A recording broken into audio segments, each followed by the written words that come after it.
um dos maiores narradores do país, da história do rádio brasileiro, inteligente, capaz de fazer amizade por onde vai. Todo mundo sabe disso, mas você, quando você entra numa garagem e tem a possibilidade de ouvir a transmissão do seu time, você deve agradecer a esse grande profissional, maravilhoso amigo, Éder Luiz. Que honra estar aqui com você, meu amigo Cosme Rímolo. Poxa vida. Eu já vou direto a uma pergunta que eu acho super interessante.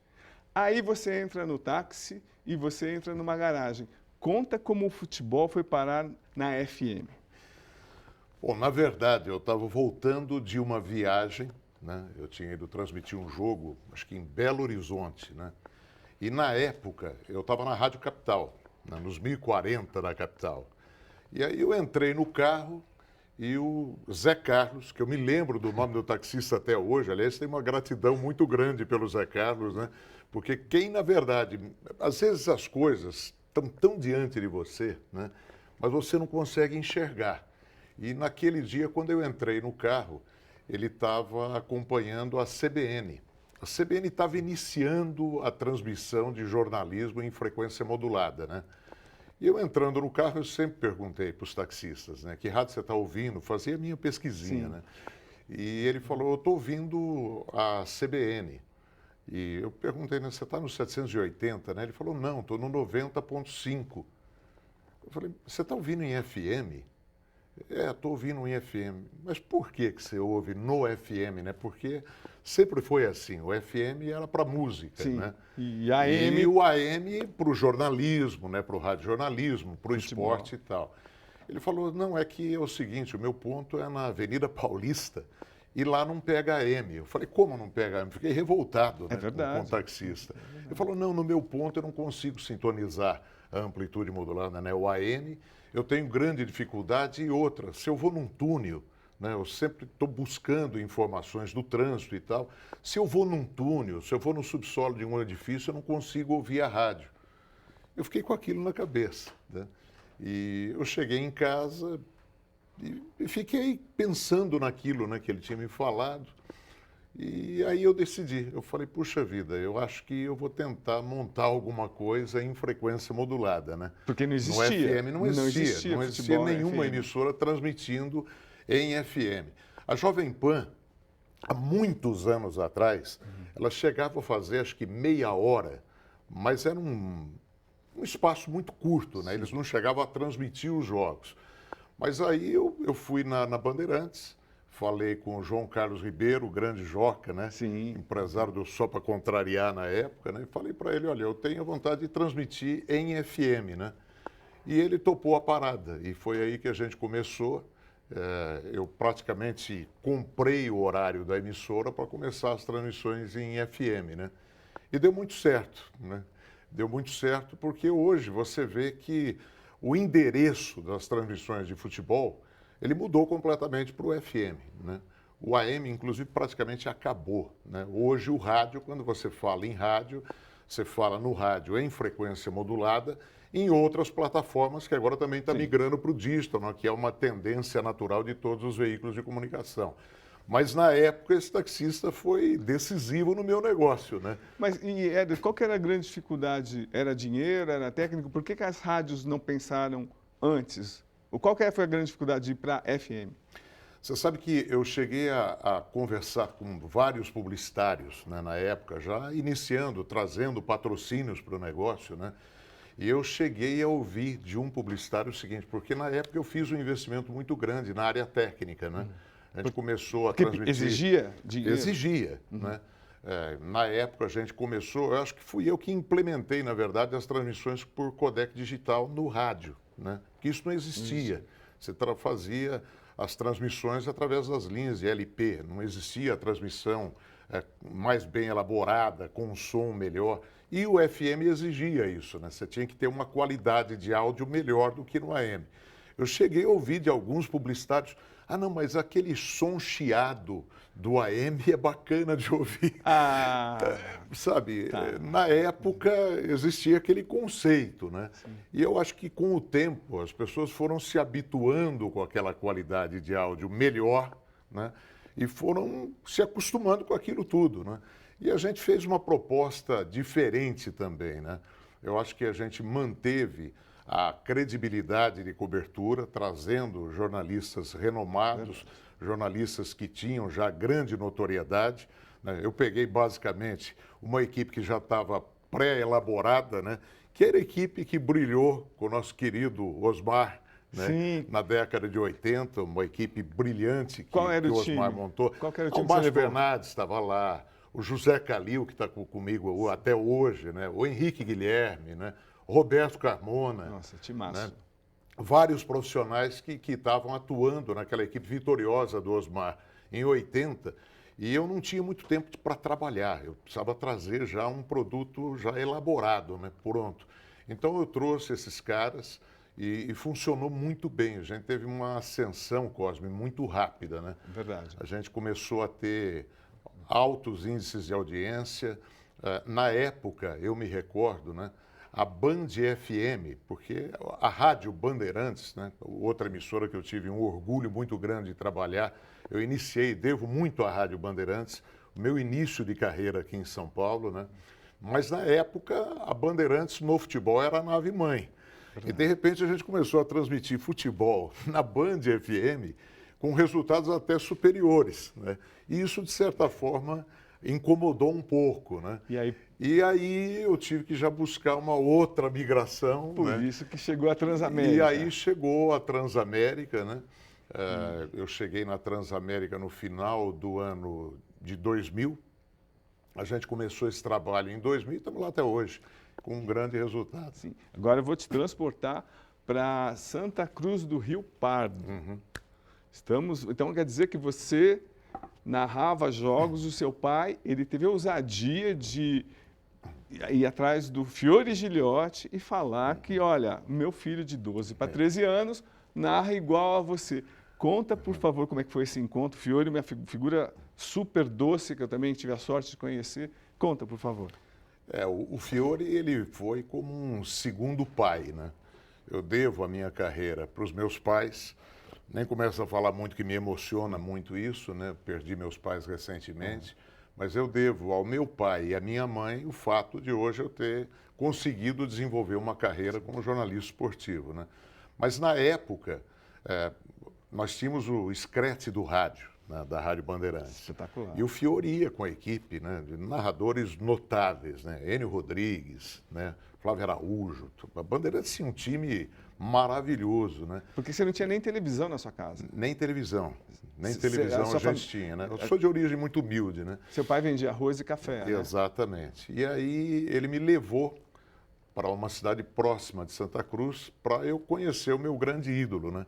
Porque você não tinha televisão, você tinha basicamente o rádio. Então o meu negócio era a minha diversão de final de semana, era ouvir rádio, né? Então eu ouvia muito o Fiore na Rádio Bandeirantes, né? Ouvia outros locutores de São Paulo, né? E depois, no final da tarde, eu costumava ouvir a Rádio Globo do Rio de Janeiro. Valdir Amaral, Jorge Cury, né? Tudo ondas curtas. Uma época incrível, né? Na Rádio Globo eu ouvia em AM ainda, né? Porque a Rádio Globo começava a pegar às 5h30 da tarde, 6 horas da tarde, eu costumava ouvir os caras. Então, eu ouvia os clássicos de São Paulo, e no final do dia eu ia ouvir o segundo tempo do Clássico Carioca. É porque começava às 5 da tarde. Seria paixão, eu ficava o dia inteiro ouvindo o rádio, né?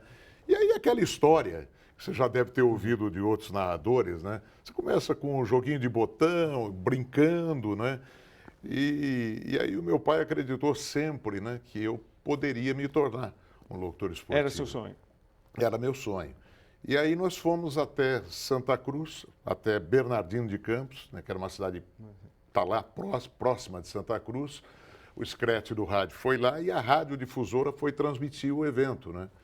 E foi quando eu tive a oportunidade de conhecer o meu grande ídolo, né? O Fiore Giliotti, o locutor da torcida brasileira, que depois eu tive a honra de abrir tantas e tantas transmissões para ele, né, no microfone da Bandeirantes. E aí começou a minha carreira. Ele pediu pro dono da emissora de Santa Cruz Não, me mas dar uma ele oportunidade. pediu para você narrar um pouquinho, porque seu pai fez a introdução perfeita. Você imagina a vergonha que eu passei, né? Mas, Como é que foi a introdução do seu pai? Conta, por favor. Ele chegou a dizer Você pro estava numa Fiore, fila né? para conhecer o Fiore, né? Meu filho é muito seu fã, e ele narra igual o senhor e tal, né? Narra um pedacinho aí para ele. E como é que foi essa narração? Eu tentei fazer alguma coisa, né, para que ele ouvisse. Uma vergonha total, né? Foi difícil para mim. Mas ele percebeu que eu levava algum jeito para o negócio, né? E pediu para que eu iniciasse. Eu iniciei como técnico de som na Rádio Difusora. Carregando cabo. Radiodifusora. E aí, Conta como que era carregar o cabo em dias de chuvas, como que era a transmissão. Porque nós não tínhamos, na época, a tecnologia que Sim. você tem hoje, né? Que os repórteres vão para o gramado com os microfones, né? Que hoje você não tem nem aquele sistema antigo com antena, né? Hoje é muito mais fácil. Mas na época você tinha que esticar um fio, né? Um fio de 150, 200 metros. Enrolava, então colocava. eu tinha que puxar esse fio, você vê que a vida não era fácil, não. Era... Mas aí um domingo à tarde faltou um locutor, o locutor teve um problema, né? E aí não tinha outra alternativa e o diretor da rádio, eu pedi a ele. Então, você foi muito cara de pau, né? Fui e falei, não, eu consigo narrar o jogo. Né? Com quantos anos você tinha? Eu, 14 anos. Inacreditável. E aí ele me deu a oportunidade, aí eu comecei. Aí eu fiquei como locutor da rádio, né? Tinha um outro grande parceiro na época, o Paulo, que também começou muito menino, né? Está morando em Portugal, conheço. Está morando em Portugal, o Paulo de Tarso, meu querido amigo. E eu comecei assim a minha carreira, né? E depois foram surgindo as oportunidades, né? Eu fui ficando como o narrador titular da difusora. E aí eu me transferi para Marília. Né? E numa tarde...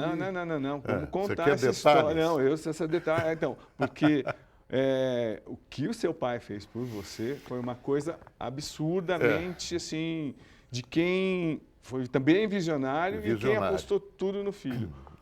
Conta. E de repente, aí seu pai viu esse talento e falou, bom, eu acho que vou levar para Marília. Não foi isso? Conta. Você quer me emocionar não, aqui? Eu quero que você conte a história, que é brilhante. A história da sua vida é muito bonita. O meu pai, a minha história de vida, eu me orgulho muito dela. Eu me orgulho demais. Eu acho que é uma história que eu construí com os meus pais, né? E é uma coisa que eu jamais vou esquecer, eu sou eternamente grato, né? Eu não quero me emocionar aqui, mas eu sou filho único, eu entendo meu pai, isso. Eu entendo você sabe como é, né? Então. Mas o meu pai apostou basicamente a vida dele, né? Nós não tínhamos nem dinheiro para mudar para Marília. O Fiore foi em Marília depois, foi quando eu vim para a Rádio Bandeirantes, né? No lugar do nosso querido J. Júnior, que tinha ido para a televisão e eu assumi o lugar dele no rádio, né? Mas na época eu estava transmitindo na Rádio Verinha de Marília, a rádio que o nosso bodão, o grande Osmar, começou a carreira dele. Eu passei pela Rádio Verinha, que era uma emissora que não era de Marília, era uma rádio de Vera Cruz, que é uma cidade próxima ali de Marília, né? Mas num determinado momento os caras falaram, olha, nós do ano que vem nós não vamos transmitir mais futebol. E o meu pai, seu Ari, ele disse a eles, não, mas então nós vamos comprar o horário. Parece alguém que eu conheço. Nós vamos comprar o horário. Eu falei, pô, você está maluco? Não, nós vamos comprar o horário da rádio para você continuar a sua carreira, né? E a minha mãe, ela tinha uma escola, né? Ensinava corte e costura lá em Marília e tal, né? E estava muito bem, né? Nós estávamos caminhando bem. Mas isso depois, né? Mas em Santa Cruz, ela já tinha também a escola lá. Mas o meu pai falou, não, nós vamos para Marília, que ele vai ser locutor esportivo. Pegou aquele Opala 77. Pegou o Opala 77, né? Nós não tínhamos nem dinheiro para mudar para Marília, ele simplesmente refinanciou o único bem da família para que a gente pudesse mudar, fazer essa mudança e ir para Marília, para que eu pudesse continuar né, a minha carreira. Né? Então, mas você tinha quantos anos? Eu tinha 16 anos. Nossa, olha a aposta que ele fez. Um visionário. Visionário. Então, eu não sei se eu teria a mesma coragem que ele, não, mas sinceramente. ele viu seu talento, assim, que assim, sempre foi acima, tipo, imagino, mesmo com 16 anos. Mas conta aí, vocês chegaram então, arrendaram a rádio e iam fazer a primeira transmissão. Era Marília e Garça. Foi. Você conhece bem a história, hein, Cláudio? Conheço. E aí nós fomos fazer a primeira transmissão, né? Então, aí chegaram no centro da cidade. O meu pai, ele vendia arroz e café. Sim. E ele imaginava, não, publicidade a gente vende também. Né? Mas era um pouquinho diferente a história, né? Então, eu me lembro que a gente foi fazer um jogo, né, no estádio principal de Garça, né, que o Platzek, eu esqueci o primeiro nome. Mas era o Marília e Garça, um jogo preparatório do MAC para o início do Campeonato Paulista, né? E na época, né, nós vendíamos as partidas, era cada jogo, você ia lá e negociava um patrocínio, né? Não é como hoje é feito no rádio, mesmo no interior, né, que são contratos e tal. Mas você tinha que vender o jogo a jogo, né? E aí meu pai estaciona o carro na praça principal lá de Garça, né, e falou, filho, você vai para a direita, eu vou para a esquerda aqui. Para vender. A gente se encontra às 1h30 da tarde aqui, né? E eu fui, puxa vida, nunca tinha vendido nada na minha vida, né? E eu me lembro que eu entrei numa casa de carnes. Do seu José. Do seu José, né? E, puxa, aquele calor, né, do interior de São Paulo não estava fácil e tal. E eu não sabia nem como iniciar, né? Mas aí, Cosme, eu acho que para qualquer segmento de atividade humana, eu acho que aquilo foi uma grande escola para mim. Porque eu percebi, diante de uma situação difícil, porque eu não podia fracassar, era o futuro da minha família que estava em jogo ali, e todos os riscos, né, que o meu pai, que a minha mãe tiveram que passar para que eu pudesse dar continuidade à minha carreira, eu cheguei e fui muito transparente. Eu contei para ele a minha verdade. Que nós tínhamos saído lá de Santa Cruz, o grande sonho meu era ser locutor esportivo, e contei que nós tínhamos alugado o horário da emissora de rádio, e a gente precisava pagar a conta, né? E aí eu falei para ele aquilo que é o meu grande sentimento, é o nível de comprometimento, né? Você sabe que, além de locutor esportivo, com orgulho sou publicitário também, né? Negocio publicidade até hoje. Incrível. Acho que não é nenhum demérito para nenhum jornalista, até porque o combustível do nosso negócio, né? Para qualquer instituição de comunicação, você tem que ter bons patrocínios, né? Você tem que ter quem alavanque o negócio. Porque você não está vendendo a sua credibilidade, sua honra, de forma nenhuma. Eu estou vendendo um produto. Eu estou vendendo um produto no qual eu confio. Sim. Eu sei que é bom, né? E eu disse para o nosso querido José, né? Falei, olha, eu estou precisando muito do seu patrocínio e domingo eu vou fazer um trabalho maravilhoso para vocês. Eu vou falar muito bem da sua casa de carnes e tal, né? E ele olhou para mim e falou, você me convenceu. Eu nem me lembro quanto é que a gente cobrava na época, mas ele me deu o patrocínio. Que sensacional. Agora, então, conta, por favor, esse reencontro com seu pai. Quantos patrocínios seu pai vendeu e quantos você... Aí eu reencontro com o papai, né? E eu estava, na época, com 16 anos, na época eu tinha o péssimo hábito, que depois eu cortei de fumar. Fumava. Nossa, tá errado. E aí eu reencontro com ele, ele chegou para mim, filho, esse negócio de publicidade não é muito fácil. Eu falei, você não conseguiu? Puxa, não consegui vender nada, né? E você, vendeu alguma coisa? Eu consegui 16 patrocinadores. Nossa, Éder! E ali eu acho que não foi só uma sequência da minha carreira como locutor esportivo, né? Eu acho que foi o início da minha carreira como publicitário, né? Porque você que eu tive que aprender a força de como é que era o negócio, entendeu? Mas eu acho que isso pode ser até um início até simplista demais, né? Mas eu fiz disso meu mantra para o meu negócio, né? Porque eu acho que quando você se compromete a entregar um produto, você tem que fazer aquilo com uma paixão extraordinária, entendeu?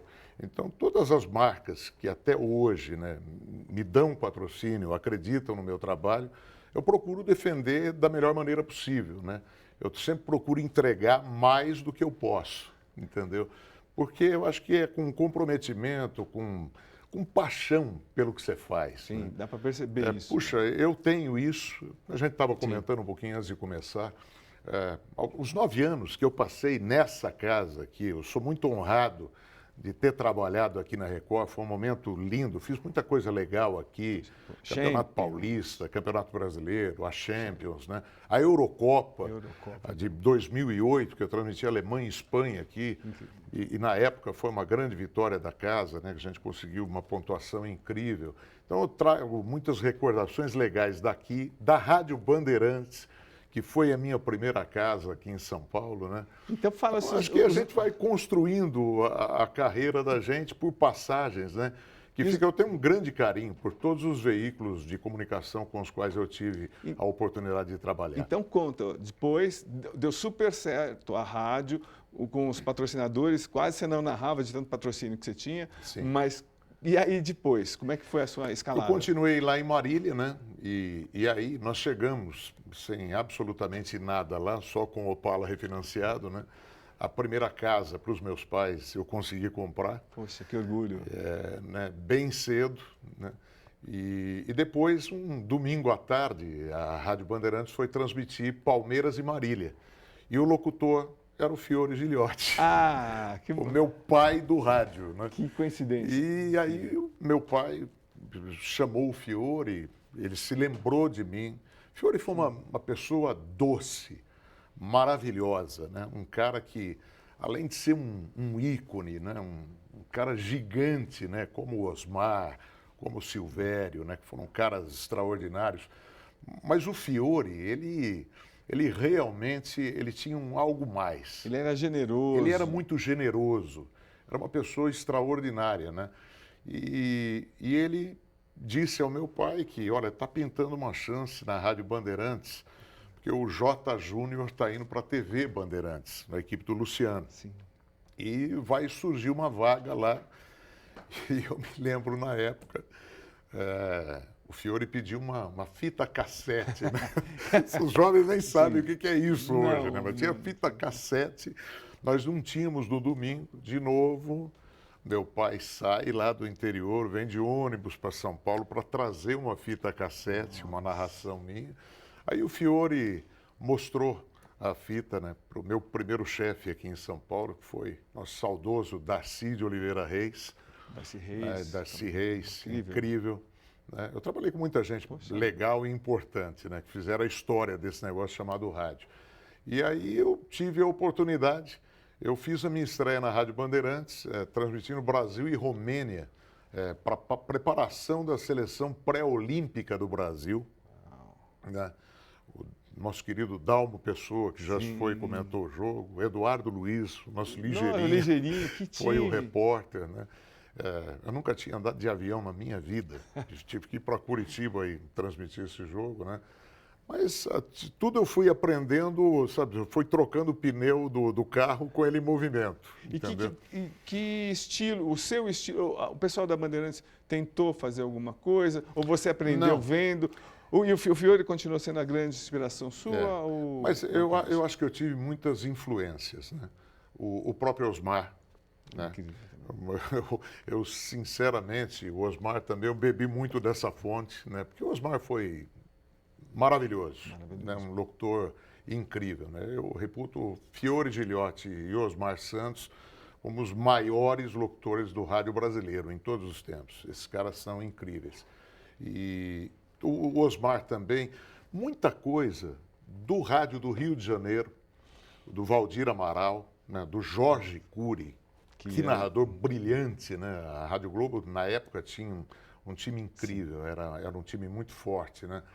Então, foi uma mescla de tudo isso. Outro grande narrador que eu gostava muito de ouvir, o Joseval Peixoto. Joseval, né? Incrível, é verdade. A gente teve locutores notáveis, né, no rádio brasileiro. Agora, então, uma coisa que sempre me chamou a atenção, até eu vi os últimos jogos para para pegar isso que para mim, como você chega como narrador, espetacular, mas o fato de você colocar muita emoção. Eu estava te ouvindo, vendo as imagens, você coloca uma emoção que prende a pessoa. Isso, e eu imagino o quanto deve ser desgastante isso, colocar essa emoção toda. Isso é um talento e faz para a rádio é sensacional, mas para você não é pessoal, não é muito desgaste. Como é que você lida com isso? Eu acho que o desgaste é natural. Eu costumo dizer que o locutor esportivo do Brasil, seja ele de rádio, de televisão, mas o locutor esportivo nesse país aqui, ele é diferenciado. Em qualquer transmissão internacional que você faça, né? Eu acompanhei Fórmula 1 Sim, por tantos e tantos anos. Você acabou de me dizer que você entrevistou o Nilson aqui, sim, né? Falou de você. O Nilson foi meu colega de quarto aí, a gente viajou muito, né? Viajamos cerca de 16, 17 anos. Um colega muito querido, né, o Nilson. E a gente conviveu muito naquela época e a gente comentava muito sobre isso, né? Nós, em algumas transmissões, na época áurea do Ayrton Senna, as emissoras de rádio da Europa, eles às vezes deixavam uma corrida para pegar a transmissão da chegada do Ayrton Senna com a gente. Sim. Então os caras iam lá e faziam uma matéria especial com o locutor que estava transmitindo a corrida. Porque para eles era uma coisa absurdamente diferente, né? E eu acho que essa emoção não é privilégio meu, não. Eu acho que os locutores brasileiros, né? A gente tem uma dose de emoção no rádio. O locutor, ele deixa de ser o coadjuvante, né? Sim. Porque a TV, você tem o recurso da imagem, você não precisa dizer muita coisa que a imagem está mostrando, né? Foi uma coisa que eu tive uma dificuldade muito grande, inclusive, quando eu tive no negócio de televisão, porque teve uma época que eu não larguei do rádio. Então, teve uma época que eu tumultuava um pouco, se eu esquecia se estava no rádio ou na televisão, né? Porque são times absolutamente diferentes, né? Mas o rádio, ele requer essa emoção, né? E é aquilo que eu te falo, eu acho que eu faço com amor, eu faço com paixão o meu trabalho, né? Quando eu vou no domingo à tarde para transmitir um jogo, né? E eu não vou estar com a minha família, Sim. mas eu estou feliz, e eles sabem disso. Eles sabem disso. Né? Qual jogo que você mais se orgulha de ter transmitido? Qual a grande transmissão tantos. da vida? Não, uma. Olha, foram muitas transmissões legais, né? Eu fui muito privilegiado, Cosme, né? Eu tive a possibilidade de transmitir 10 Copas do Mundo em loco, né? Eu acho que poucos narradores brasileiros, inclusive agora, no Catar, né, nós tínhamos 5 narradores brasileiros, entre eles o nosso Galvão, né, grande Galvão Bueno, nosso querido Galvão. Estava o Galvão, estava o Pedro Ernesto. Pois é, eu estava lá, havia pouquíssima gente. Né? Eu jantei com o Calila. Tava o Juca Kfouri foi homenageado, né? A FIFA fez uma homenagem especial para os jornalistas esportivos que tinham 10 Copas do Mundo. Puxa, e eu estava entre esses caras, essas feras todas, né? Para mim foi muito orgulho, né?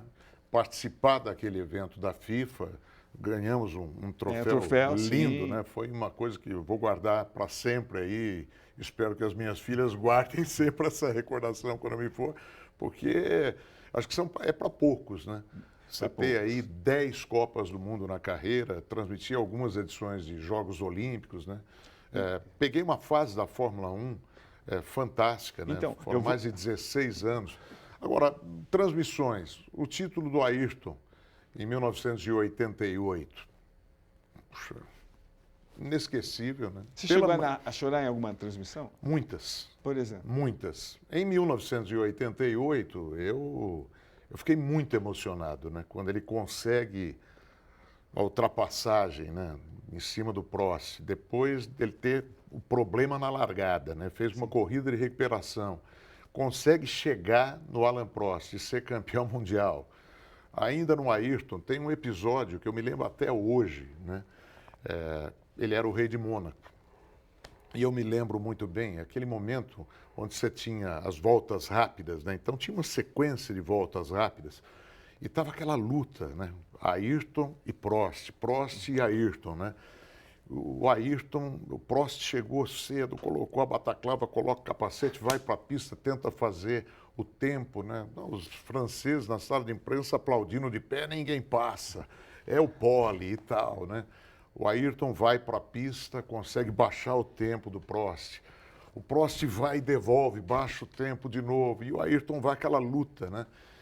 E faltando 15 minutos para o final, né, a gente saía da sala de imprensa em Mônaco e ia até próximo ali do motorhome, né, para depois fazer as matérias. Eu narrava as corridas, mas inclusive fazia as matérias. Inclusive tem um documentário do Ayrton aí, de 1988, que eu até apareço, né? Eu, o Nilson, o Reginaldo Leme, né, que a gente faz uma matéria emocionante até com o Ayrton. Ele tinha acabado de ser campeão do mundo e a gente gravou o Senna, né? E naquele momento, saindo da sala de imprensa para chegar até a área das entrevistas, a gente passava pelos torcedores, né? E eu já tinha imaginado que o Prost ia ser o pole position. E aí eu estou vendo todo mundo aplaudir. E eu imaginei, puxa, já terminou o treino de classificação, o Prost é o pole position. E o Ayrton fez uma volta, e depois eu fui ver essa volta. Uma coisa impressionante, sabe? Ele não subiu em zebra, ele fez uma volta tão limpa, tão redonda, ele conseguiu o melhor tempo, foi o pole position daquela corrida, né? E aí é claro, você está no Principado de Mônaco, você está dentro da França. Quer dizer, você está no campo do adversário, né? E os franceses aplaudindo de pé o Senna. Isso dava até orgulho. Poxa, cara, você brasileiro vendo o cara ali aplaudido daquela forma, né? Então, na Fórmula 1, os 3 títulos, o título do Nelson em 1987, né?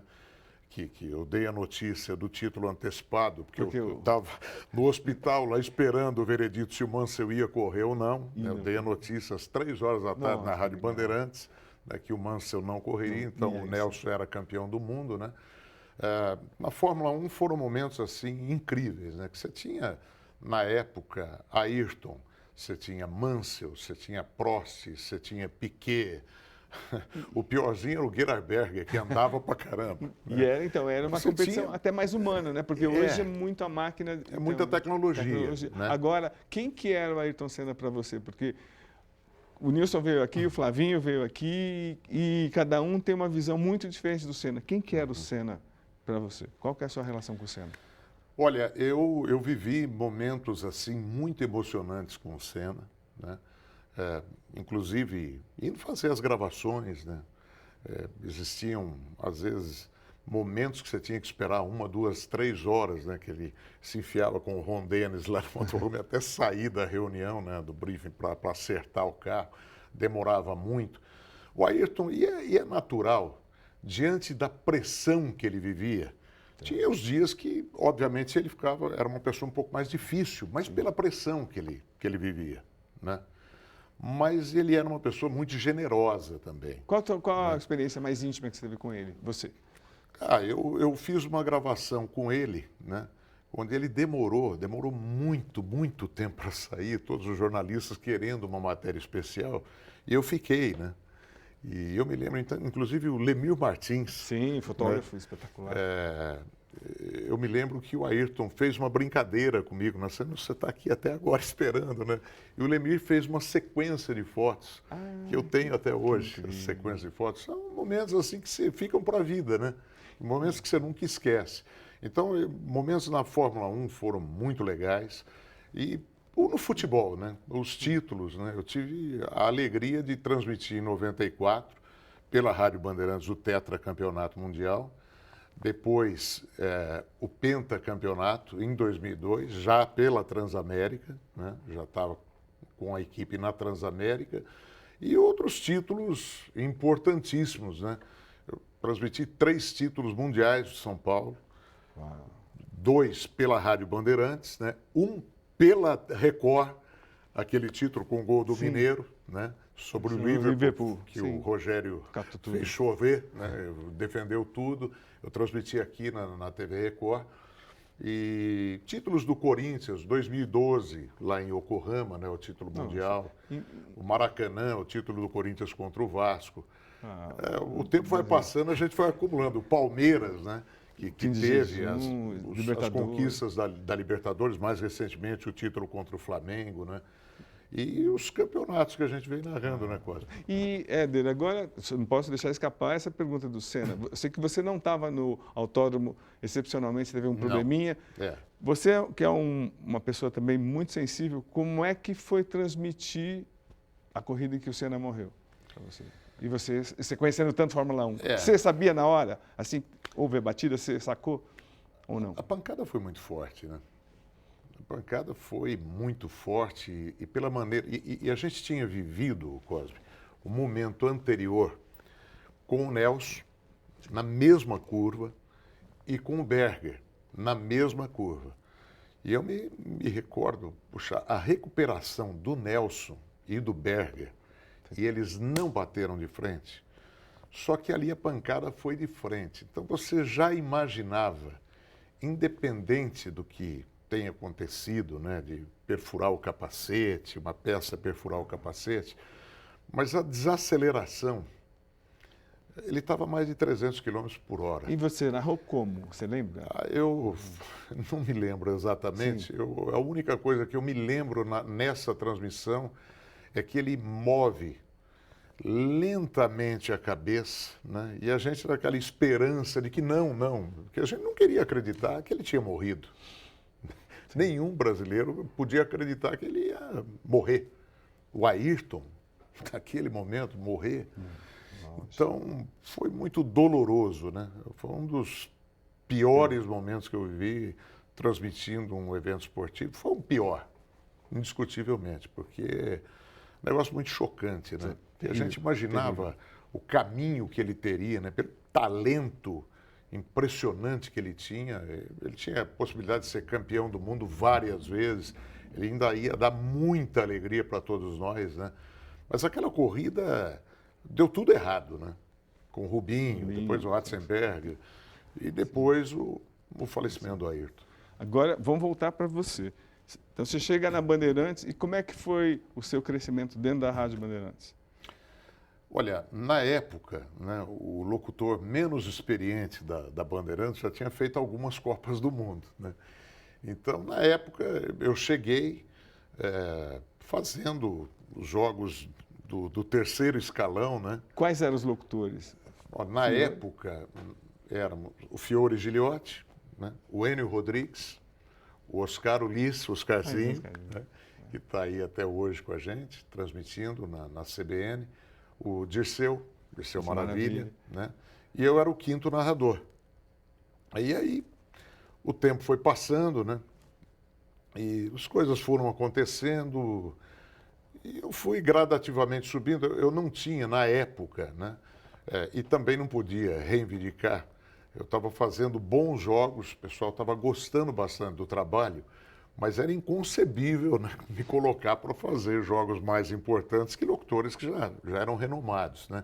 Então aí entra a Fórmula 1, que foi uma coisa que me ajudou muito, né? Quem que te indicou? Como é que foi que você foi para lá? O Darcy me chama na sala dele, o coordenador, na época era o nosso Sérgio Barbalho. Sérgio Barbalho, aquele bigodão.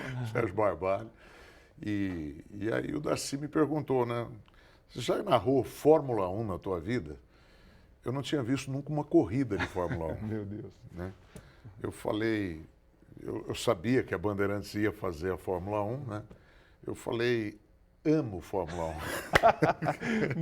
Muito. Eu amo Fórmula 1. É meu esporte, depois do futebol, meu esporte predileto, né? Ele falou, então, e a gente vai voltar a transmitir Fórmula 1. Você acha que você consegue? Deixa comigo, que eu narro Fórmula 1, né? Aí eu fiz um curso acelerado de 1 mês e meio, né? Eu ia no arquivo da Rádio Bandeirantes, eu pegava todas as narrações possíveis e imagináveis, né? Para você, porque Fórmula 1 é um esporte muito difícil, Sim, né? é verdade. Você tem que ter um nível de informação muito grande, né? Para fazer uma transmissão. Não basta dizer onde é que está o carro na pista ou ultrapassagem.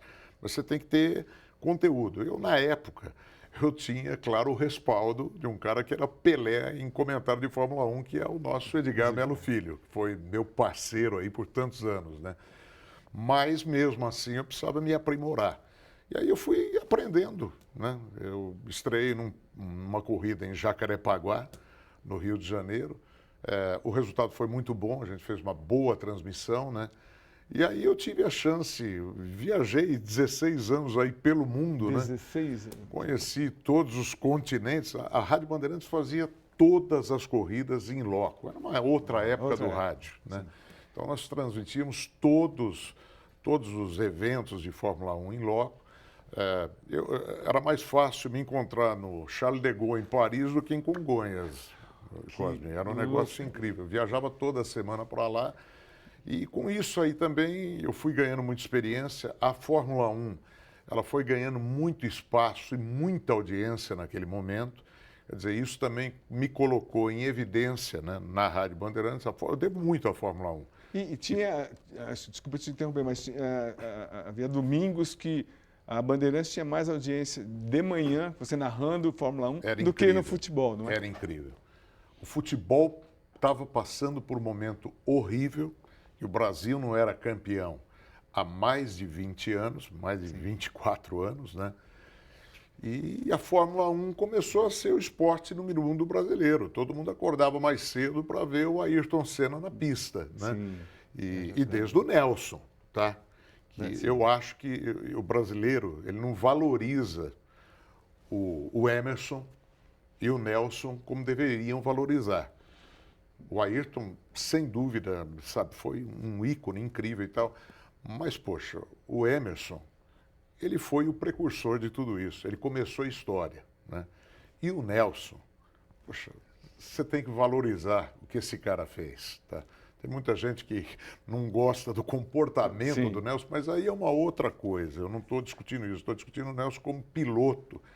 Nós tivemos 3 gigantes, preparador, né, de carro, entre outros, né? O brasileiro não valoriza, né? Rubens Barrichello, pô, esse cara fez uma história tão linda na Fórmula 1. Ah, não foi campeão do mundo, e daí? Mas pô, ele estava lá, Felipe Massa.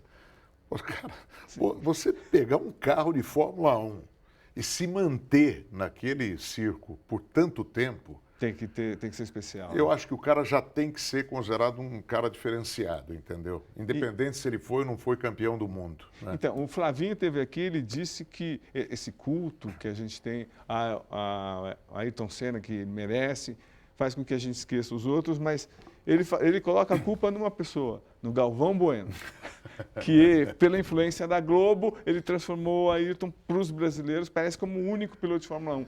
Não sei se... Quero saber o que você acha disso. Eu acho que poderia ser qualquer emissora do planeta, tá? É claro, vou questionar aqui o talento do Galvão narrando as corridas de Fórmula 1. E os outros esquecidos, né? Então. Mas assim, eu acho que é o seguinte, mas o talento do Ayrton... É nesse espetáculo, sim. Né? Porque é o tal negócio, o narrador esportivo, ele só descreve o que está acontecendo. Se você tem uma história bonita para contar, né? E essa história bonita nasce na medida em que você tem um cara talentoso jogando futebol, né? O Galvão, indiscutível, né? Notável narrador, né? Fez uma história linda, como o Luciano fez história linda, né, na televisão brasileira. Mas assim, ele também teve bons momentos, ele teve a sorte de viver momentos muito importantes, né? Sim, isso é verdade. Momentos que colocaram num patamar diferenciado. E ele era então, amigo, mas ele era amigo do Senna também. Sim, muita proximidade. Né? Exato, mas eu acho que é assim. Eu acho que o talento do Ayrton na pista, indiscutível, né? Indiscutível, né? E a TV Globo, que era a detentora dos direitos à época, foi o veículo, né, que transmitiu o evento naquele momento que, puxa, ele estava ganhando tudo, né? Sim. Então, eu acho que é muito em função do talento, né? A história foi muito bem contada, não tiremos os méritos, né? Sim. Foi muito bem contada. E, né? e aí a dos outros ficaram... Mas... os outros pilotos ficaram para trás por conta da magnitude do Senna mesmo. E pela maneira trágica. Sim. Né? Eu acho que a maneira trágica como ele perdeu a vida, né? E dentro da pista, no auge da carreira. Então, eu acho que em função disso, né, o Ayrton virou um símbolo, né, desse país. Tem toda a razão. Mas, de novo, eu acho que a gente não pode jamais esquecer Não só o Emerson e o Nelson, mas todos os pilotos, né? José Carlos Patti, né? O irmão Wilsinho. Chegar na Fórmula 1. Puxa vida, você Copersuca, chegar sim. é para poucos. Quantos pilotos existem no mundo? Quantos conseguiram? E europeus. Uma coisa você está ali do lado da Inglaterra, na Europa, né? Os caras saírem aqui da América do Sul, né? As dificuldades que o Nelson Piquet enfrentou, a história do cara é linda. A dificuldade que esse cara enfrentou para chegar onde chegou não é para qualquer um.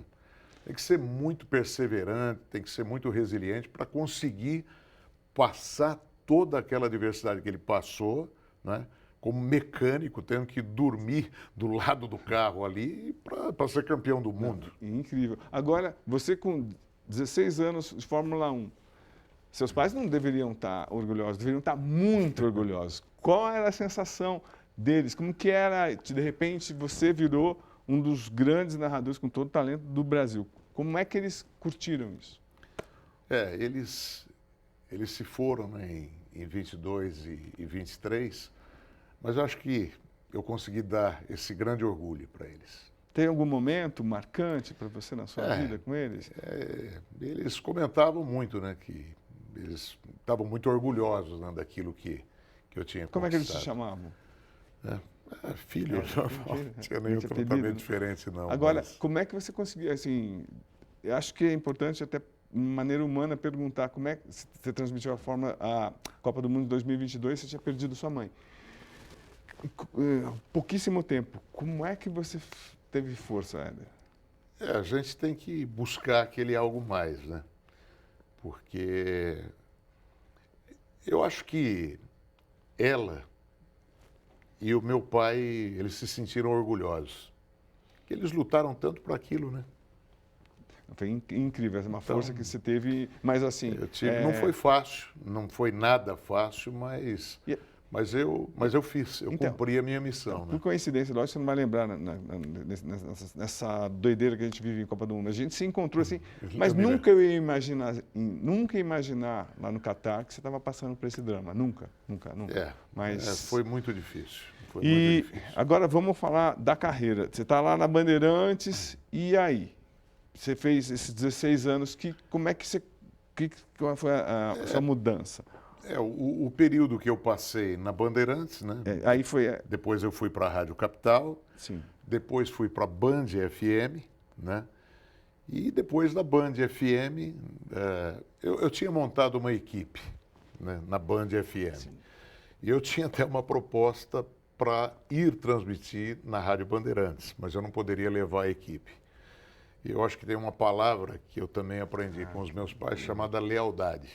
Você montou o time e você não ia desmontar. E eu tinha montado um time, né? Mesmo para ser o primeiro narrador. Eu não ia desmontar.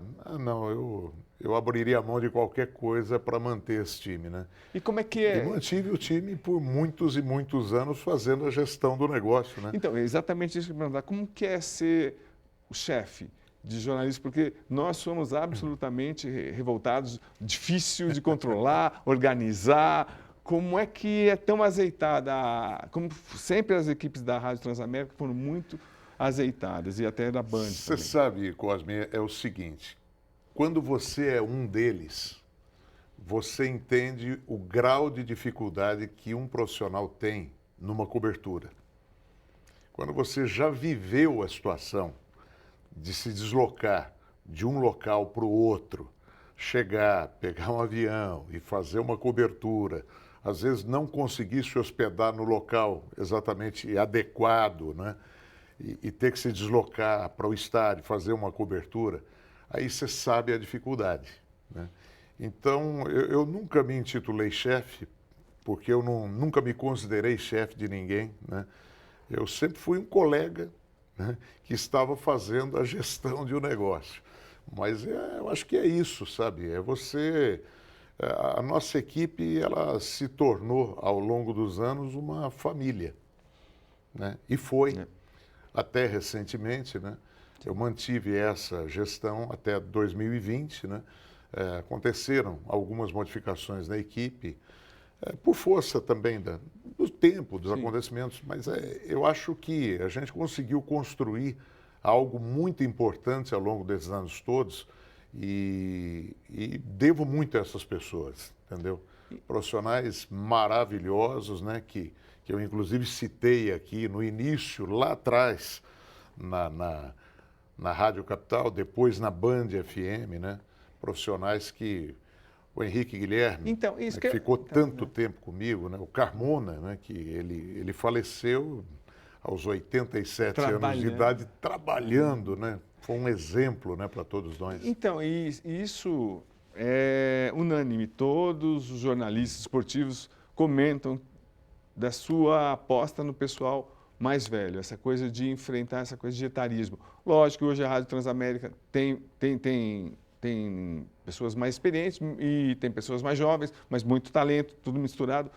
Mas essa preocupação você tinha, por exemplo, você ficou com o Henrique Guilherme muito tempo, Márcio Bernardes, Savoia, gente importante de altíssimo nível, mas com uma idade. E a gente vive no jornalismo, a gente vive um etarismo absurdo. A pessoa envelheceu, não serve mais, vamos contratar gente jovem e tal para... Um grande equívoco, né? Então, é um grande equívoco. Mas foi uma coisa pensada, você falou, não, vou apostar na experiência? Eu acho que sim, porque se você tem um profissional, né, que tem toda a experiência, você tem toda a bagagem ao longo dos anos, é o cara que tem história para contar, né? Você vê, nós estamos conversando aqui, puxa, eu vivi tantas coisas, né, ao longo desses anos todos e continuo disposto a viver outras experiências, né? Acho que tem ainda alguns bons anos pela frente. Essa paixão não passa. A paixão não passa, né? Então, é óbvio, eu não sou o mesmo Éder de 30 anos atrás, né? Mas eu acho que o etarismo é um grande problema, que o brasileiro enfrenta em qualquer atividade, né, profissional, não é só no jornalismo, não. É uma coisa muito equivocada, porque eu acho que o jornalista experiente ele tem muito a entregar, ele tem muito a entregar. Então, você pode mesclar, como eu sempre fiz, inclusive, né, mesclando o profissional de longa data, né, aquele mais experiente, com o profissional que está querendo crescer. Você vê, nós uma das coisas que eu me orgulho muito, inclusive, ao longo dessa trajetória na Transamérica, é quantos narradores, quanta gente boa começou ali. Né? O André Henning, né, que hoje está brilhando na TNT, começou comigo, a pedido do Hermano, né, no rádio. O André começou ali. Gustavo Villani, que está hoje brilhando na Globosat, na Globo, né? Gustavo também começou comigo, ele veio de Marília para São Paulo, não sabia nem segurar um microfone, você vê que ascensão meteórica, né? Mas os caras aprenderam a fazer o negócio ali, né? Entre tantos outros nomes que passaram por ali, né? E que estão brilhando hoje no rádio, na televisão. E eu acho que essa troca de informação, né? Os caras conviverem com o profissional que já viveu muitas coisas, isso acrescenta muito, né? Então, eu acho que muitos desses profissionais, eu tenho convicção, eles respeitam muito esse período que eles puderam viver ao lado desses profissionais, que eles aprenderam. Né? Então, eu acho que abaixo o etarismo. Acho que o profissional de longa data ele tem que ser muito valorizado. E, Éder, é muito também importante isso. Você deixou essa gestão de escolha de pessoas em 2020. As pessoas que saíram, tipo Márcio Bernardes, Savoia, as pessoas continuam com uma excelente relação com você, são, inclusive de gratidão. Então, mas como é que você viu a saída dessas pessoas de anos e anos e anos de Transamérica? É questão do mundo corporativo, né? Uma outra situação. Até então eu tinha uma gestão, né? Sim. E aí houve uma mudança de gestão, uma mudança de modelo de negócio. Entendi, né? sim. E aí são coisas circunstanciais, né? De mercado, né? Mas são grandes profissionais Sim. que continuam entregando e são grandes amigos. E é né? isso. Eu tenho um grande carinho por todos eles.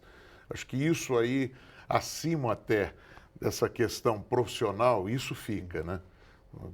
Puxa, trabalhei tantos anos com o Márcio, né? Com o Henrique, com o Savoia, profissionais incríveis, né? Sim, não, e o Márcio veio aqui também falou super bem. Cara maravilhoso. Incrível. Grande Agora, e Éder, esse período que você passou curto, que eu acho que foi muito curto, pelo seu talento, que foi essa transposição da rádio para a televisão. Como é que foi isso? Você falou de leve pelas dificuldades. Explica tecnicamente para alguém, para o leigo, como é que é isso. Bom, a televisão é um veículo incrível, né? É um veículo que te dá uma notoriedade, porque é o vídeo, né? Entendeu? Sim. Eu me lembro, na época aqui da Record, eu fui jantar numa oportunidade, não consegui jantar, cara, sabe? Sério? Fui com a minha esposa. Celebridade. Porque poxa, eu sempre me considerei um jornalista esportivo, mas a televisão tem essa capacidade, né? Sim. Ela transforma um simples jornalista esportivo, porque o jornalista nunca será a notícia. Sim. Né? A celebridade é o jogador de futebol, é o piloto de Fórmula 1, é o atleta do esporte que você está transmitindo. Embora né? alguns pensem que sim, mas enfim.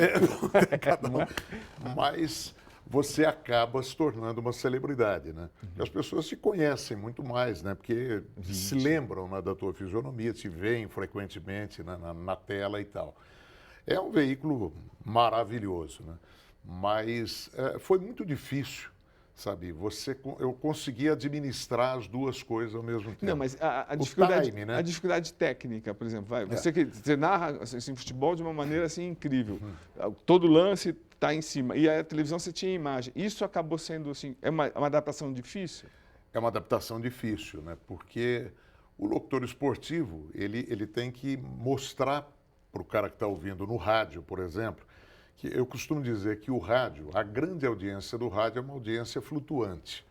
Sim, é o cara que está dentro do carro. Essa, na minha opinião, é a maior audiência do rádio, tá? Muitas pesquisas são feitas, são pesquisas domiciliares. Eu acho que são pesquisas, de certa forma, um pouco equivocadas. Por isso que mostram números diferentes. Porque a audiência, né, de quem está... Olha o trânsito que a gente tem, né, nas grandes cidades. E a audiência do carro é a audiência do rádio. Né? As pessoas se locomovendo no final de semana, voltando para São Paulo, ouvindo as transmissões de futebol. Então, eu costumo dizer, uso até essa terminologia, que é uma audiência flutuante. Né? O pessoal está dentro do carro. Na verdade, quando você está transmitindo um jogo, você tem que posicionar onde é que está a bola, né?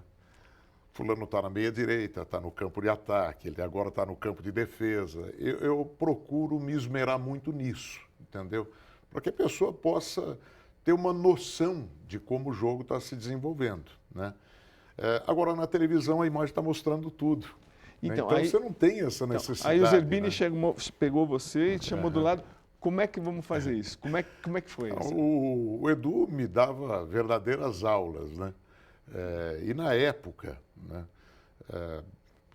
a Record me contratou, cheguei aqui e eu fiquei muito feliz com o resultado, porque a gente teve bons índices. O Champions League, arrasaram. Foram bons índices, a gente fez bons eventos, né, com grandes audiências e tal.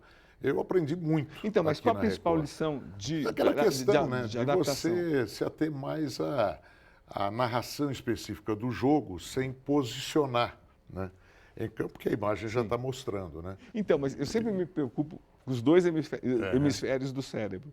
Como é que, assim, você não largou a rádio, continuou com a televisão, até teve um desgaste que você falou, pô, vou parar.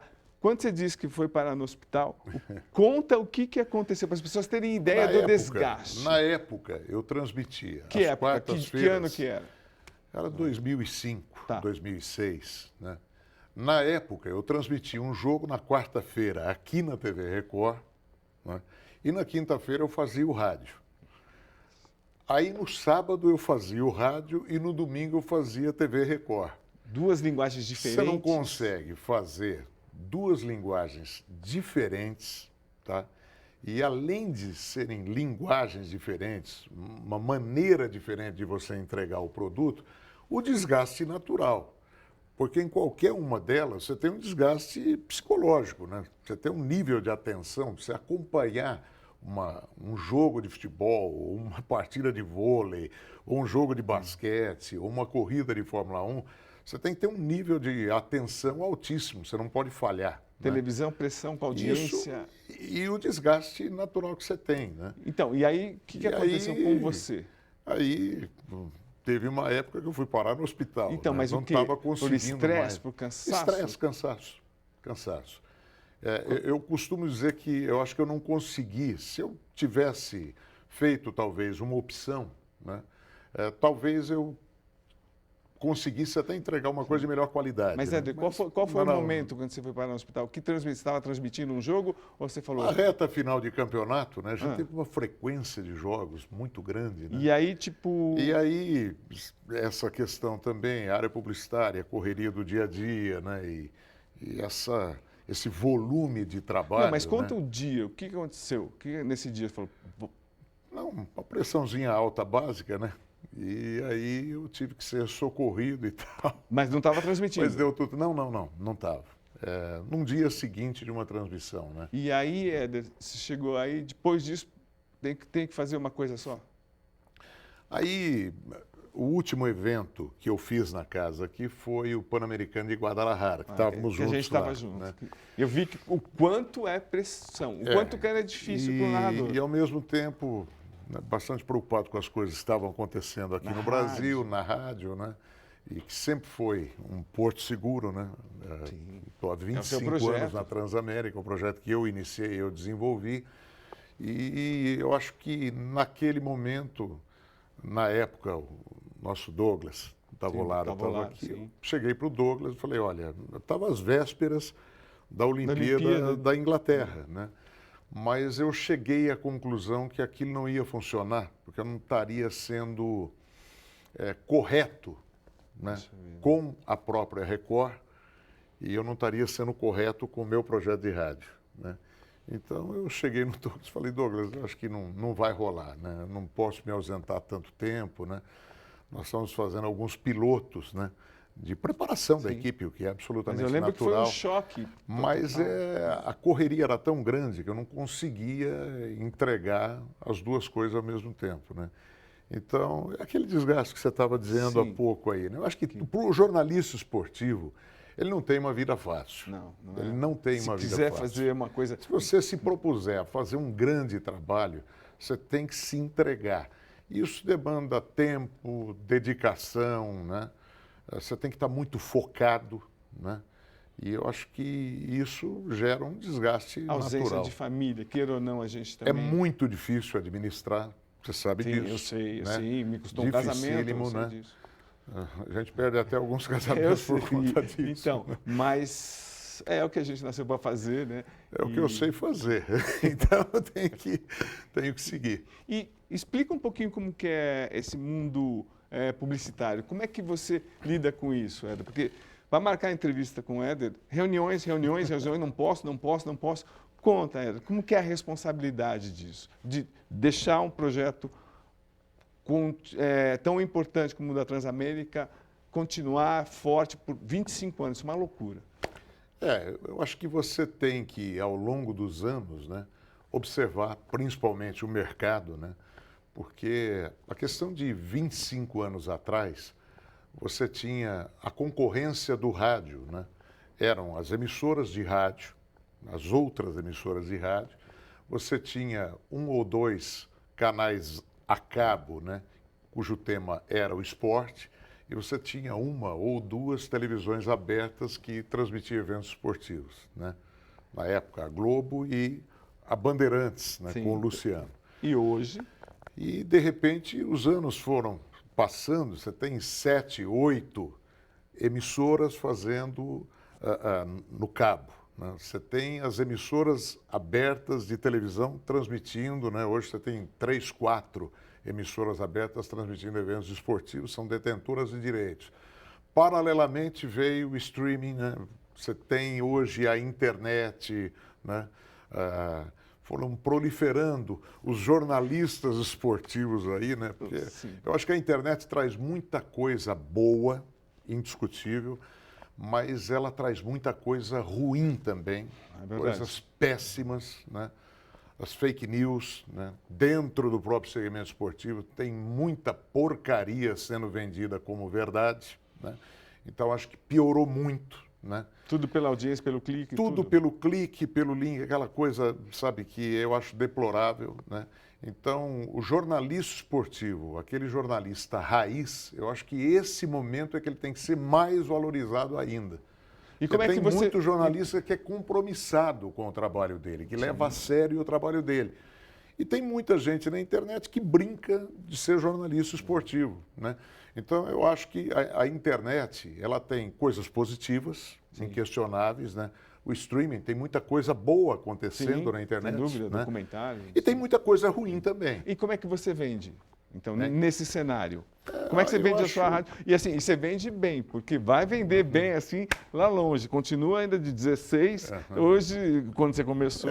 Então, mas como é que você vende a rádio hoje? Comprometimento, né? Entregar sempre. Eu costumo dizer o seguinte, eu acho que eu nunca, em nenhum momento, eu procurei me vender como o melhor. Eu sempre disse o seguinte, eu procuro ser diferente. Tá. Procuro ser diferente do que o mercado oferece, né? Então, eu acho que hoje, principalmente no mundo do entretenimento, você tem que entregar experiências diferentes, né? Para o teu consumidor, para o teu ouvinte, para o teu telespectador, para quem está nos vendo agora, essa proposta incrível aqui de vocês do R7, mas você tem que entregar algo diferente para o mercado, né? E é isso que eu acho que eu pautei a minha vida profissional, né? Lá atrás, desde a história da Casa de Carnes lá de Gás. Do seu José. Do seu José, eu acho que foi isso, sabe? É você entender o que o teu cliente pretende, né? Você entender o que o produto dele, qual é a proposta dele para o mercado, né? Para você tentar entregar algo que seja importante, relevante para o negócio. Porque, Éder, pensando de uma maneira bem profunda, narrar do jeito que você narra, um dos melhores narradores do país, para mim, da história do jornalismo esportivo, de verdade. E ser tão responsável, e você também, dentro do segmento que nós conversamos bastante, quando nos reunimos jornalistas, você é o melhor vendedor. Como, então, são dois pesos muito grandes para uma pessoa só. E isso, como é que você consegue equilibrar? Porque você tem a noção plena que um depende do outro para dar sucesso, é isso? Tipo, você precisa vender para ter uma equipe de ponta e ter essa equipe de ponta para vender. Eu acho que a publicidade é o combustível do negócio, né? E eu acho que essas peças, elas se encaixam perfeitamente. Eu acho que se uma pessoa tem duas aptidões, né, e consegue realizar razoavelmente bem as duas opções de vida que ele criou, né, ao longo da existência, eu acho que ele tem que procurar desenvolver. Mas, de novo, eu acho que em tudo na vida, em tudo, você tem que fazer com paixão. Aquilo não pode ser um peso na sua vida. Você tem que fazer aquilo com amor, com dedicação. Quando eu estou transmitindo um jogo de futebol ou o esporte que eu estiver fazendo, você pode estar certo de uma coisa, aquele é o momento feliz da minha vida. Entendeu? Eu estou ali, não é por obrigação, eu estou ali porque eu estou feliz fazendo aquilo, né? Eu estou entretendo pessoas, eu estou entregando algo que está tornando essas pessoas mais felizes. E não é clichê isso aqui, não, é o que eu realmente sinto, entendeu? Puxa, a coisa mais gostosa que tem chegando aqui, o Pitico agora há pouco, sabe? Poxa, o teu ouvinte há tantos anos, poxa, eu gosto do teu trabalho. Cara, isso daí é o maior presente, você ganha sexta-feira. A minha audiência continua boa aqui na Record. Não, é enorme. Então, pô, eu cheguei aqui, o Pitico chegou para mim, pô, gosto demais do teu trabalho. Pô, isso vale mais do que qualquer dinheiro que eu possa receber, sabe? É muito legal, é muito gratificante, né? Você saber que existem pessoas que curtem o teu trabalho, né? Que aquelas horas de dedicação tua ali não estão em vão. Não. Né? Você está fazendo pessoas felizes, você está divertindo esse público, né? A tua carreira é consistente, mas deixa eu falar de um pedaço da sua carreira que me chamava muita atenção, que eu adorava. você narrando as lutas do Popó. Quer dizer, você é muito eclético e conta como... Porque o Popó teve uma subida absurda na Sim. carreira e você pegou o auge. Eu peguei o auge. Eu estava na Bandeirantes, Sim. na TV Bandeirantes, né? E eu transmiti algumas lutas memoráveis do Popó, né? Foi um momento muito bacana também, né? A gente teve índices altíssimos, né, na TV Bandeirantes. Eu me recordo de uma luta do Popó, um sábado à noite, né? A gente chegou a fazer quase 10 pontos de audiência. Poxa, Né? espetacular. De novo, o locutor, eu sempre vou dizer isso, sabe?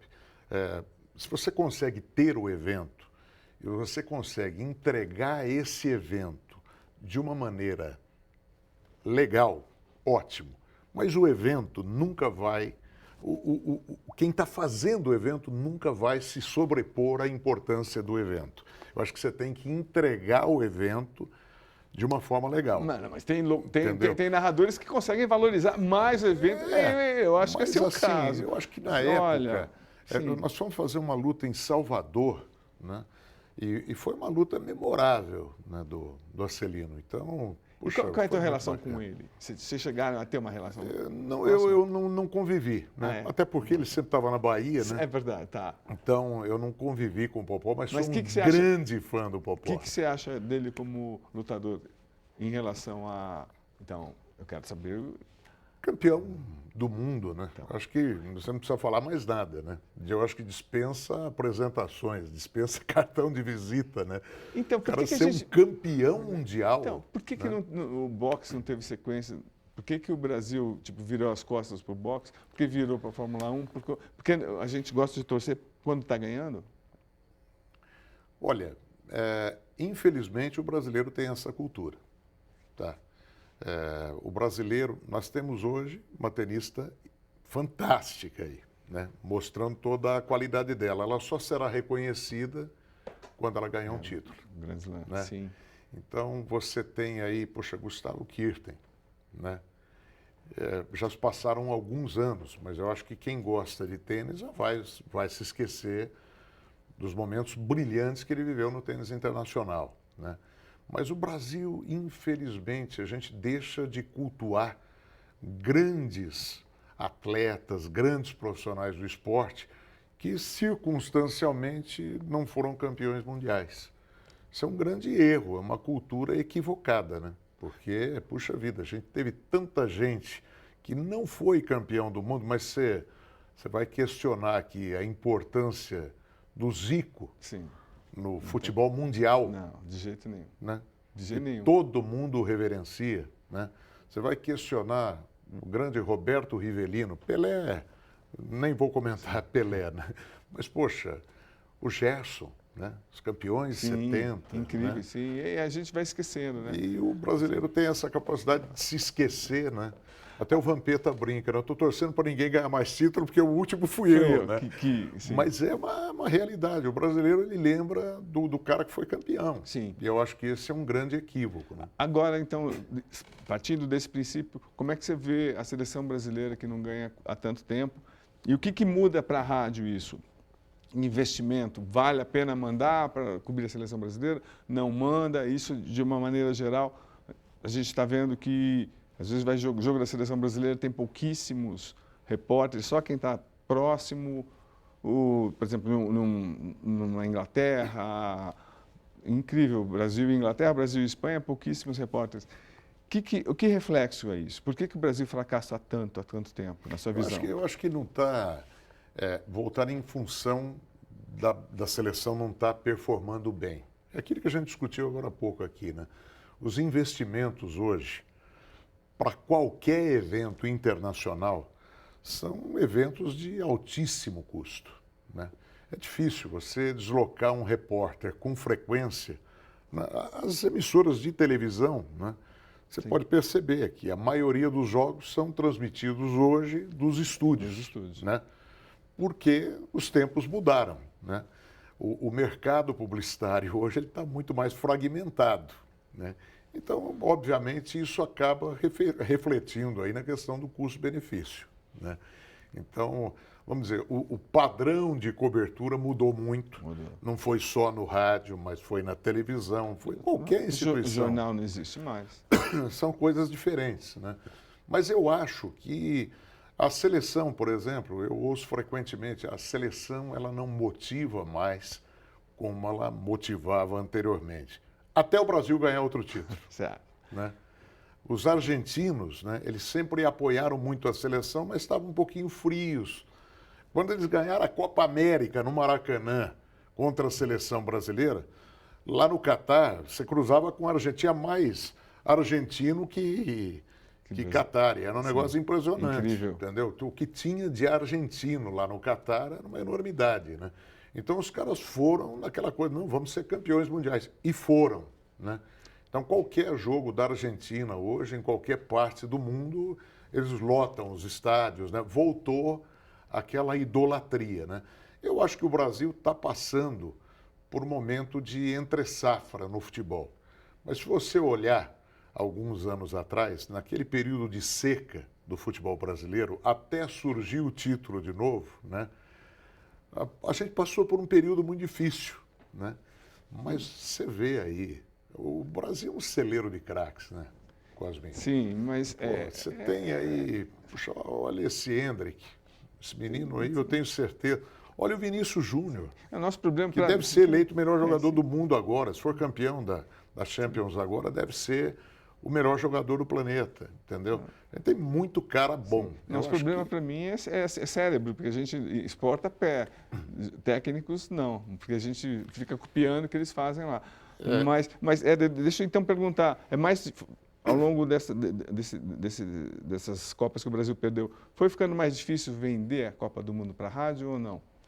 Eu acho que, independente da seleção brasileira, eu acho que Copa do Mundo é um grande evento. É o maior evento de futebol do planeta. Eu acho que em qualquer circunstância, a seleção brasileira estando lá, você se recorda da Copa do Mundo de 2002 no Japão e na Coreia do Sul. Sim, também estava. O Brasil estava péssimo nas eliminatórias, se classificou na Bacia das Almas no último jogo, né? Conseguiu chegar na Copa do Mundo e foi campeão mundial. Não, então, mas para vender, então, agora estou falando publicitário. Eu acho que eu nunca tive dificuldade. Bom. Eu nunca tive dificuldade. Que você também, vou te falar, é fenômeno também. Eu acho que a gente tem que embalar bem o produto e mostrar bem esse produto. Entendeu? As possibilidades do produto. É, porque, queira ou não, o Brasil para ver. Não tem para O acompanhar. Brasil vai sempre parar para ver uma Copa do Mundo. Não tem como. Isso está no sangue do brasileiro. Né? Agora, emoção. Como é que é, para você que é tão emocional, narrar um jogo do estádio e narrar do estúdio? Porque, como tudo mudou hoje, quase todo mundo narra de estúdio. É diferente, hein? Então, como é que Diferente. é? Então, de emoção. Você tá no estádio, primeiro que você está vivendo o clima, você está vendo as pessoas vibrarem ali, você está sentindo o clima do jogo todo, né? O emocional. Que te pega, né? Porque quando você está fazendo o famoso off-tube, né? Você está restrito à lente da televisão. Você está ali refém do que estão te mostrando. Refém, né? Literalmente. Refém literalmente. Né? O câmera errou uma tomada. Se o câmera errar uma tomada, né? Você está vendido. Né? Uma bola que bate na defesa e volta, um chute de média, longa distância. Se eu não tenho a visão exata de quem chutou, e se ele não foi focalizado no momento exato, você está vendido, né? E isso acontece algumas vezes. Dá um exemplo, como é que você conseguiu salvar com a tua experiência? Como é que você, tipo, se demora um pouquinho mais? Ou como é que você lida com isso? Circunstâncias, né, Cosme? Mas normalmente, tem algum jogo que te marcou? Falou, olha, se eu não fosse tão vivido... Você sabe que tem uma experiência que eu vivi aqui, na TV Record, narrando a Champions League. O Kaká estava jogando pelo Milan, tá? E eu não me recordo contra quem era o jogo, não sei se era o Manchester United, era Manchester e Milan, acho o jogo, né? E o que aconteceu? Teve um gol, né, do Manchester e em seguida o Milan empatou. Mas depois o Manchester fez mais um. E eles estavam mostrando a repetição do gol do Milan. E o Milan foi e empatou numa jogada semelhante. E o pessoal no Suíte, imaginando que aquilo era uma repetição, porque foram gols parecidos. E por um pequeno detalhe, né, que tinha um jogador, um lateral que participou da jogada, e eu tinha observado esse detalhe. Eu vi que não era repetição. Eu vi que não era. Foi assim, modéstia à parte, eu fui bem, porque eu percebi que não era repetição, né? E eu narrei a jogada, os caras começaram a gritar. O Eduardo Zebini estava. Sim. Né? Eles começaram a gritar: não, é repetição. E eu banquei até o final. Podia ter destruído a minha carreira, mas banquei não, e de fato era, né? E aí depois apareceu no placar o empate e tal. Mas são coisas como essa aí que estão sujeitos. Você nunca vai acertar 100% de tudo. Né? O locutor esportivo que fala, não, eu sou perfeito, ele é um grande mentiroso. Entendeu? Porque um dia ou outro você vai errar. Pequeno detalhe, acontece um equívoco, né? Não, e legal, assim, com essas novas arenas, vocês foram privilegiados, os narradores. Ficam cada vez mais altos, parece que estão no 10º andar. E jogador desse tamanho tem que depender do monitor. É incrível, Você tem que ir, às vezes, muito no recurso, né, do monitor, que a distância é muito grande, né? O Maracanã, o Anel Química Arena, por exemplo, você fica praticamente 100 metros do gramado.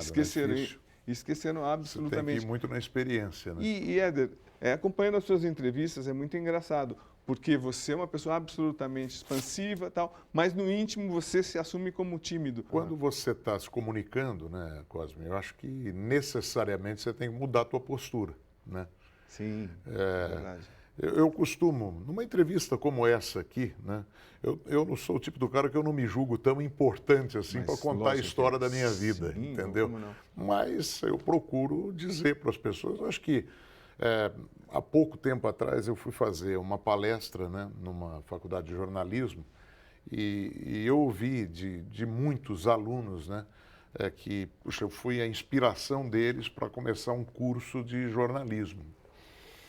Puxa, se eu consigo, de alguma maneira, colaborar com a vida dessas pessoas, ou pelo menos mostrar um horizonte para essas pessoas, puxa, isso é uma dádiva, né? Isso acho que é uma coisa muito legal na tua vida, né?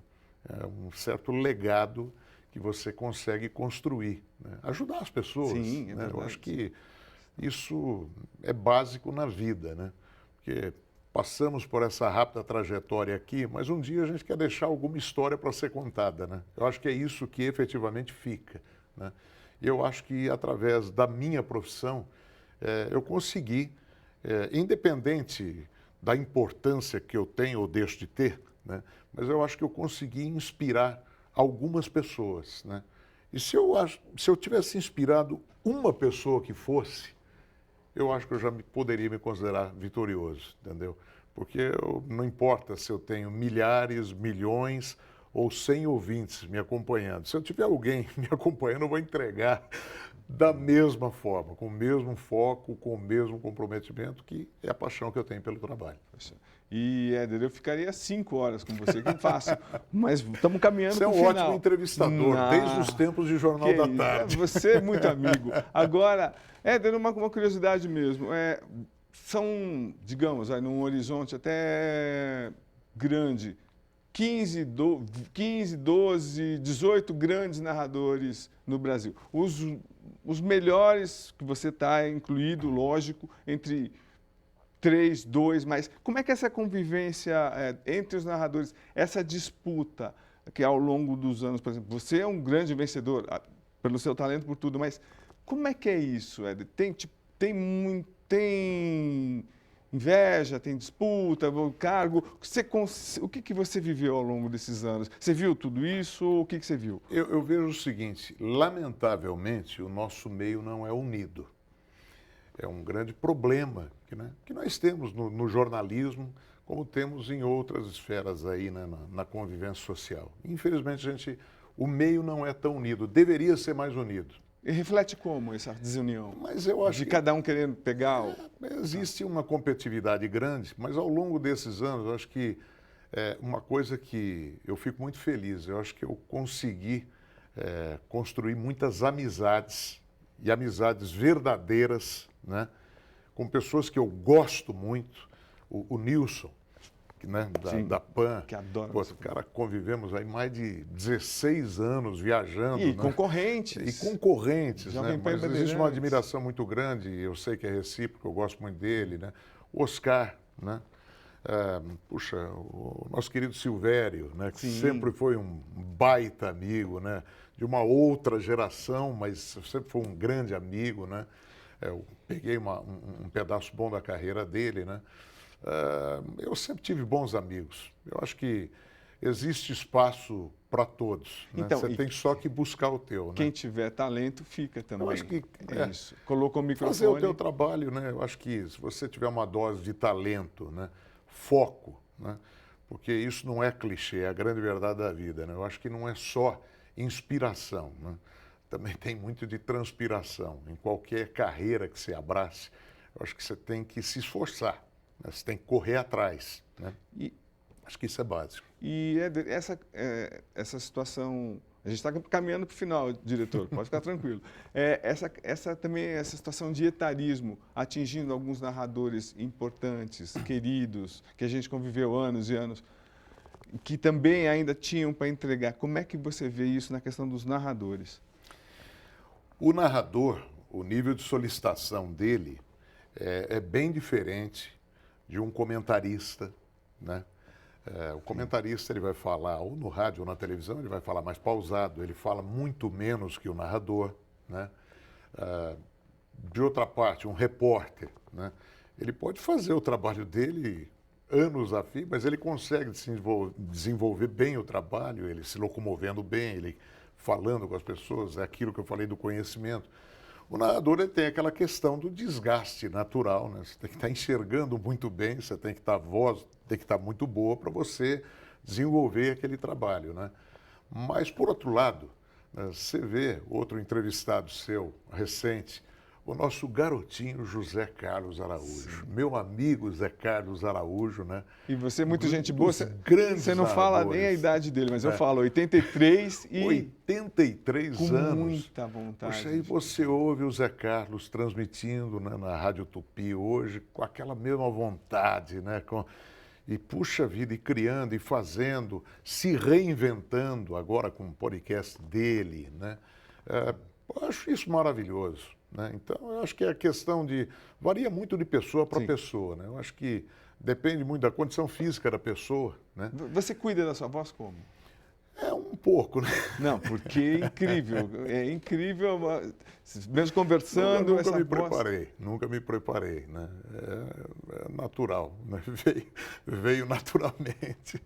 Poxa vida. Éder, eu posso dizer assim que das pessoas que eu conheço de altíssimo nível do jornalismo esportivo, você é muito querido, todo mundo gosta, todo mundo admira você, e eu só posso agradecer você ter vindo aqui e dizer que o Fiore Gilhote sempre enxergou muito bem. Muito obrigado, Fiore, por ter trazido o Éder para cá. Um imenso prazer, cara. Imenso prazer te conceder essa entrevista.